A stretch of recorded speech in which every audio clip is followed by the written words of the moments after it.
Iremos fazer um treinamento da guerra. Para. Começa de novo, João. Começa de novo. Filma aí. Tá filmando? Tá. Neste momento, verifica aí. Reg. Neste momento eu e o Sequinel estamos agora em regime de concentração, pois que iremos fazer uma tarefa agora. Isso é impossível. Sequinel e tu não. Eu também tenho que dirigir teu carro. Nós vamos descer agora, exatamente 3h30 da manhã, a serra mais alta do norte do estado. De bicicleta. É um treinamento para poder se formar na UDESC, que tem que passar por esse treinamento.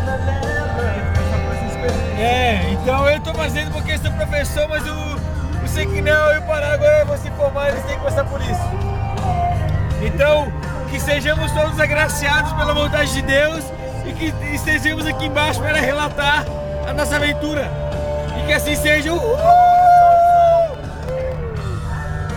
E que vamos!